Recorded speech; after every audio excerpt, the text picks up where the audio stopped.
How is it going, guys? My name is Wanty Bennett and welcome back to Katawa Shojou. And in the last episode, we kind of did things and stuff and had lunch on the roof, because that's always a bit of an anime trope. I mean, everyone likes to have lunch on the roof in Japan, apparently. It just seems very cool. But anyways, let's get back into this. After our little spasm at the end, we were just cycled back to halfway through the dinner lunch thing, but hey-ho. The students roll into class for the Saturday morning session, each and every one of them sporting the tired eyes of people who have worked throughout the night. With only a day left to prepare, I suppose it's not so surprising. Thankfully, we only have to suffer through classes until the lunch break, and then our own time is our own.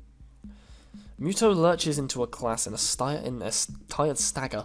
I suppose students aren't the only people here that enjoy their late Friday nights. Without saying a word, he scrawls some page and question numbers on the board and slumps down at his desk. It's completely atypical behaviour for him, but it appears that no one else in the class is going to call him out on it. Wordlessly, the students shuffle their textbooks into position and get to work. Not wanting to break the trend, I do the same. Fatigue has made the class antisocial. Not a peep is heard among the ruffling papers. That can partly be attributed to the two empty seats behind me. For some reason, Misha and Shizune aren't present. Probably doing council work for the festival. It's very quiet without Misha present. I wonder if she was born as rowdy as she is, or if she's making up for Shizune's lack of voice. Nakai, can I speak to you for a moment? I'm so engrossed in thinking about Misha that I don't even notice Muto approaching my desk. Sure, what's this about? It's probably better if we speak outside the classroom. Something about this doesn't sound too good, but I stand up and follow him out into the hallway. Muto stands in the hallway, scratching his head as he works out what he's trying to say. Not knowing what's going on, I wait silently. I heard from the school's head nurse that you had an incident the other day. Ah, so it's about that. Well, kind of, but it's not anything to be worried about. Yes it is. Anything that can endanger your health is something to be worried about. We try our best here to prepare you for life here. Part of that involves knowing your limits and how to work around them. It would be remiss of me if I didn't speak up about this. Alright, I get it, I'm sorry. Muto closes his eyes in frustration, and I realise that this probably wasn't the best thing to say. Something tells me that you're not sorry. Pretend as much as you want, but this is not a normal school. A lot of people have put in a lot of time, effort, and money to make sure that you and every other student here can have the same level of education as your peers. For you to abuse that by throwing out advice, especially medical advice, is plain selfish. I'm not quite sure if this is actually how he feels, or if it's some act that he's practiced many times to guilt-trip students into doing the right thing. Either way, it's working. I understand. This is all new to me, and I apologise. I know my limits now, and I'll be sticking to them. Muto appears to lighten up a little, satisfied that his message has been received. So then, on to my next question. How are you finding your studies? I understand you were laid up for a while. We're not too far ahead, are we? I don't really think so. I tried to keep up when I was in the hospital, so it hasn't been too hard. Muto taps his chin and raises an eyebrow as he absorbs this information. Is that so? I suppose there are still students out there who realize the importance of learning. I wouldn't go that far. I was only trying to keep myself occupied in my little life support prison. Well, yeah, you've got to keep up with these things, right? That's exactly it. One wrong move in this world and you're left behind, right? I'm just going to move my laptop over a little bit. Right. I wouldn't want that to happen. No, you wouldn't.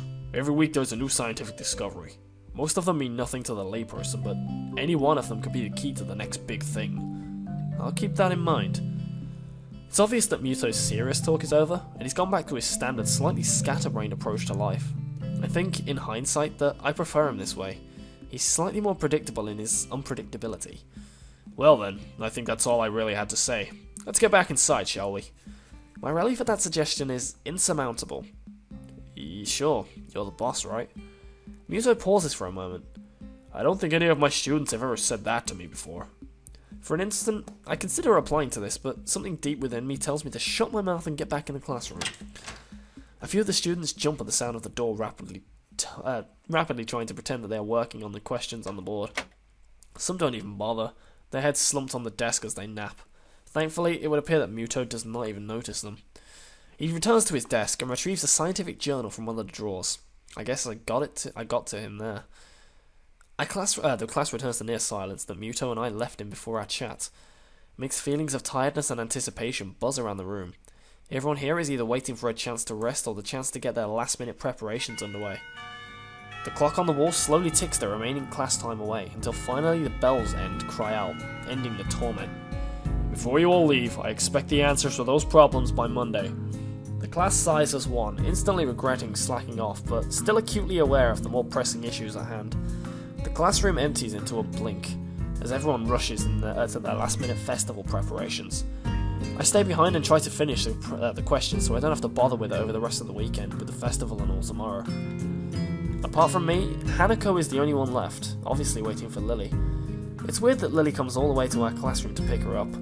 I expect that moving around is at least nominally harder for it than it is for Hanako. But it's none of my business, and naturally I don't ask about it from Hanako. Despite the relative proximity of our seats, neither tries to strike up a conversation about that or anything else either, so an oppressive silence falls upon the classroom. Time passes in silence. It's probably just 15 minutes or so, but it feels longer. I turn pages of my notebook. Hanako turns pages of the novel she's reading. My pencil lead splinters against the paper when it was about to finish a paragraph. The sound of my irritated sigh and subsequent fumbling around for a sharpener feel like they're breaking the mood in the classroom. Hanako keeps her eyes firmly away from my direction. Before long, Lily's tall figure appears in the doorway. Hanako? Her name is all it takes to make Hanako jump up from her desk and run to Lily. They talk quietly for a moment, but it isn't long before Lily leaves down the hall and Hanako idles back into the classroom, taking her seat once again. I watch Hanako out the corner of my eye for sheer curiosity at the idea that the two would be separated. For a couple of minutes, she does nothing but sit with her chin in her hand, staring at the desk dejectedly. The boredom evidently becomes too much for her though, her slender frame reaching into her bag and pulling out a small book. Come to think of it, that isn't the one I saw her reading at the library. She must be quite a fast reader to get through them at this rate. After about 10 minutes of restlessly shuffling into her seat and trying to read, Hanako closes her book and leaves too. As should I. Since the silence is all but finished and there is nothing else to do in the classroom. Not that I have anything to do anywhere else either. The school is a beehive of activity, but nobody pays me any heed. I saunter past classrooms filled with students, frantically doing this and that, buzzing around like little worker bees. You wouldn't guess the school day's over. It's a bit quieter outside, but not by much. People zip by left and right, hurrying as quickly as they can, busy and energetic. I feel the opposite. The midday sun seems to be draining all spirit out of my body, making it feel limp all over. Warm, soft air flows inside my shirt, feeling like a cushion. I yawn lazily, thinking about what I'd do. I'll drop off my books at the dorms first, and then something I haven't decided yet. Maybe Kenji is in his room.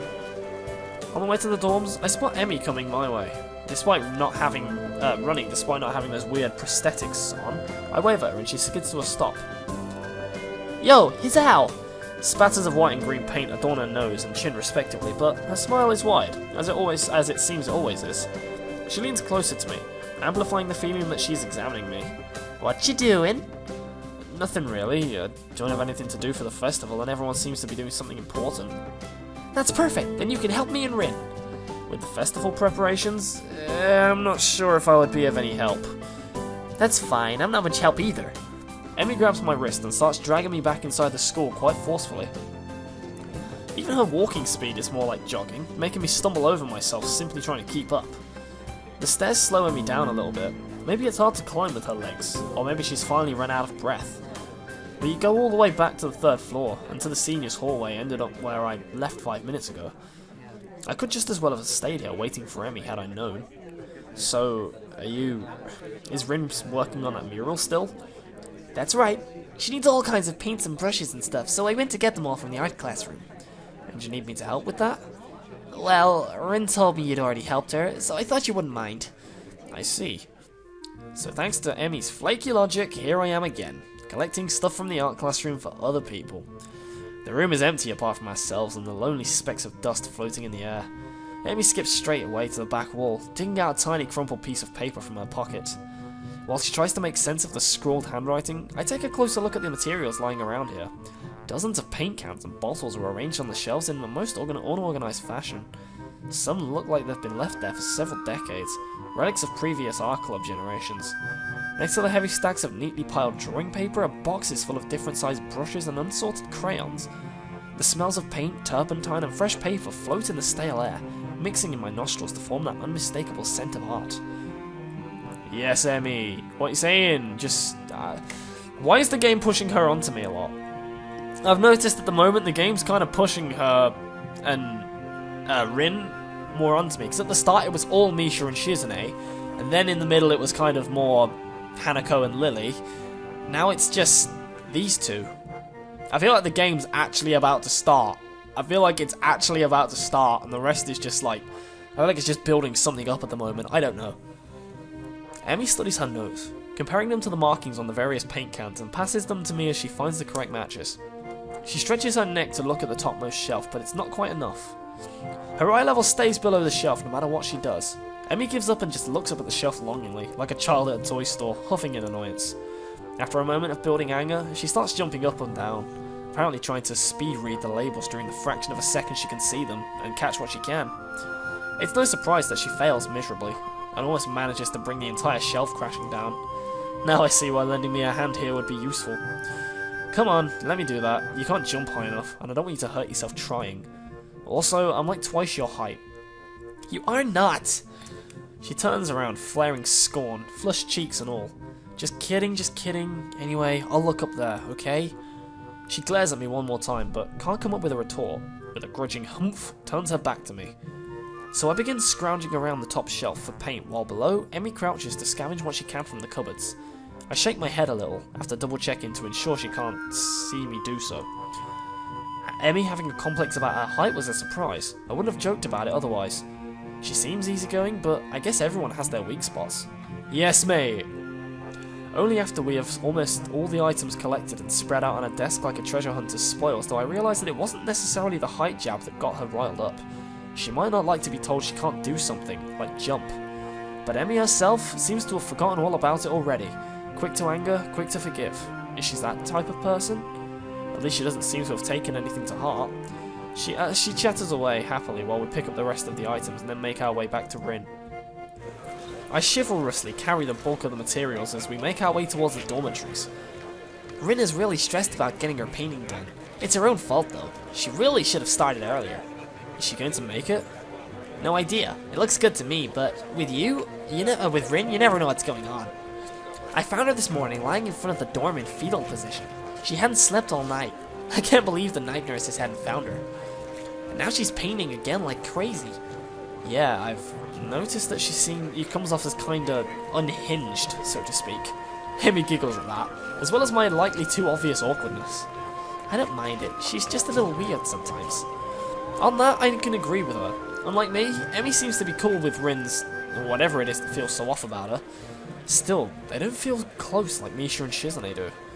With them working as single entities sometimes, it's hard to say where one ends and the other begins, even though they're so different, just like Emmy and Rin are.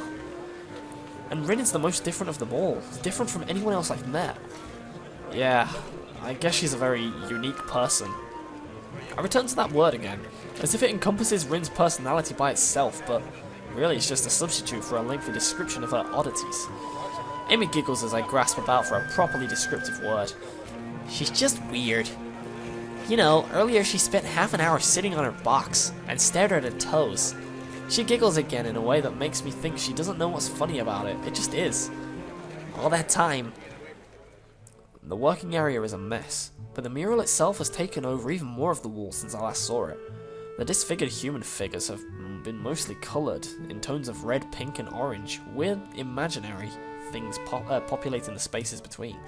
It looks nice. I can't think of any word that would describe the work concisely and comprehensively, so I settle myself on a nondescript nice. But honestly, it seems that the area around the wall becomes untidier at the same rate as the mural progresses. The ground is littered with dozens of paint cans, various art supplies and empty soda bowls. Rin herself is in the centre of this chaos, standing there looking very cozy as if she was a natural part of the scene. Her pant legs have been rolled up to her knees, exposing her thin legs, which sport a drying spectrum of war paintings, similar to those on Emmy's face. Emmy sprints over to Rin ahead of me and gleefully jumps on front of her. I'm back! That was fast. Did you run in the corridors again? His owl helped me. Emmy points victoriously over to me. Rin turns around, following Emmy's finger with her eyes, looking at my general direction. She nods absent-mindedly at me. She looks like she hasn't slept since last night. A vacant, glazed stare that's focused slightly off me and movements like a slow-motion movie. Hello, Hizao. Thank you for the help. Don't mention it. I just did. Never mind. Looks like you've made progress. Looking good as far as I can tell. But now you'll get more bad luck. I know, but I'm willing to take the risk. That's a very nice thing to say. For me, of course, not for you. This is why artists are always unlucky. They have to constantly look at their unfinished paintings. So artists can't find romance, their favorite TV shows are cancelled, or they die young because of an unspecified disease. It's a deep and mysterious law of the universe. Unless they're blind. She considers this for a while, looking like she's going to fall asleep. There is a boy. At the art club, you see. Blind boy, so he doesn't see. Wow. You see, blind boy, so he doesn't see. Oh no! Stop it! She's breaking my heart with this cuteness. You already told me. I glance sideways at Emmy, and she glares back in a way that tells me she's heard this one too. Neither of us says anything to Rin though, so she continues her monotone soliloquy, like an unfunny stand-up comedian. I love the fact that I know the word soliloquy because I've done so much Shakespeare that it's just ingrained. He should become an artist. No bad luck, guaranteed. Don't you think that would be a good idea? That only blind people should become artists? No, not as such. You might have a point. Abandoning this train of thought, she turns again to consider her work and starts humming a tune that I think I recognise, but I can't remember the name of. Emmy arranges the supplies we brought and moves a few paint cans around, trying to bring some organisation to the scene. Emmy, I need the Prussian blue paint. Which one's Prussian blue? She's staring helplessly at 7 or 8 cans, each with a different tone of blue. It's the one with Prussian blue paint in it. Jeez, Rin, you're not helping at all. I look around as well, even though I don't know what Prussian blue looks like either. I wonder what blue has to do with Prussia, or even what Prussia is. The name sounds vaguely familiar, but I can't place it. While none of the blue looks more Prussian than any of the others, the small print on the labels is legible enough to determine that none say anything about the contents being Prussian. There is no Prussian blue here. We need to go get more then. I open my mouth to say that. Actually, we're not both needed for such a simple task like finding another pot of Prussian blue, but Amy's already grabbed my arm and started dragging me off. I wave to Rin, who doesn't seem to have noticed that the two of us are even leaving. Well, she'll notice when she goes for her Prussian blue and finds out it's still not there. Maybe. ... Probably not, actually.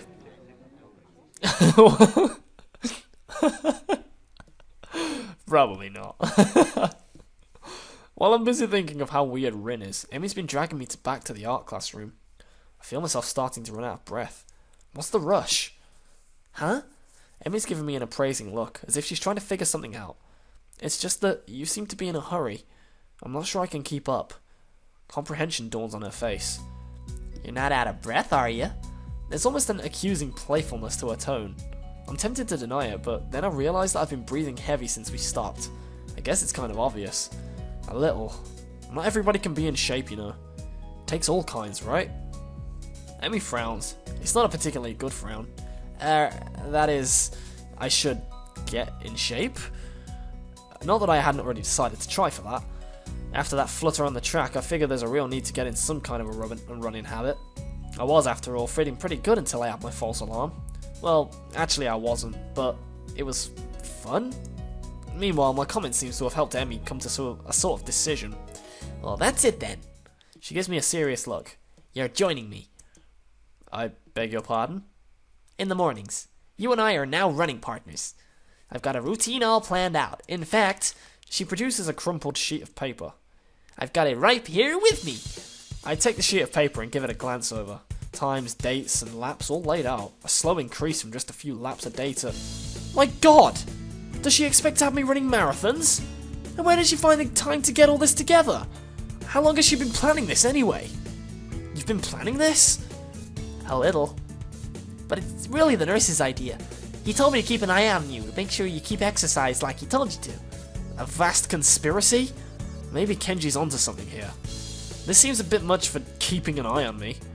Well, to be honest, I've been trying to find a running partner in the mornings for a while now. My god, Kenji. If only you could see the scheme unfolding. What do you need a partner for anyway? It's easier to keep up a workout if you're not the only one doing it. Isn't that obvious? You're less likely to quit if someone else is counting on you to be there, right? I see. And this won't only keep you running, but it'll make sure that I keep running as well. Meaning that I'll be obeying the nurse. And I'll be keeping an eye on you just like he asked. You caught on quick, Izal. And if I refuse, I have no intention of refusing, of course, but I've got to at least put up a token resistance to such a masterfully executed plan. Well, if you refused, I'd have to pout. And you'd have to live with being the guy that made Emi Ibarazaki pout. You don't want that on your conscience, do you? As if to demonstrate, Emi begins pouting, in the most adorable, heart-wrenching thing I've ever seen. Okay, I'll do it. Just don't do that. I feel like I just hit a puppy. So it's settled, right? You're gonna be my running partner. Follow the workout and the dietary plan? Dietary plan? Yeah, the dietary plan. You've gotta eat healthy if you're gonna get in shape, you know? I examined the workout routine closely. I don't see a dietary plan on here. Oh right, I forgot to give you that. Another crumpled sheet of paper is produced and handed over. It's somewhat less detailed. I had the nurse help me come up with it. The amount of dedication that the nurse has to keeping me in good health is pretty overwhelming. I don't know how many school nurses would have get one of their students to spy on me, much less help come up with a dietary plan. Then again, I guess I'm not in a normal school, and maybe that's not such a bad thing. Then again, this dietary plan seems to cut out just about everything that will be offered at the festival tomorrow. So when does our running start? After the festival. Right, after... What if I've had something to eat there? I could get a stomachache, you know? I meant the day after the festival. I knew that. Wasn't there something we were supposed to be doing? Oh yeah, I suppose we should get that paint for Rin, I guess. Oh no, it slipped my mind. No, I didn't. What are you talking about? By the time we get the paint and back to the mural, Rin's already wandered off. Oh well. Emi and I decide to part ways there, leaving the paint on the ground. Rin will find it, whenever she comes back anyway. Festival's tomorrow. I'm actually a little excited for it. At the same time, the week's left me feeling pretty tired, so I read a little and then go to bed. Or at least... Yep, there we go. And that's a nice round 22 minutes, so... Basically, we're going to end it here, guys. So, thank you very much for watching. I hope you've enjoyed this episode. If you have, don't forget to leave a like. And I will see you guys in the next episode. Have a great day and a great life. See you later.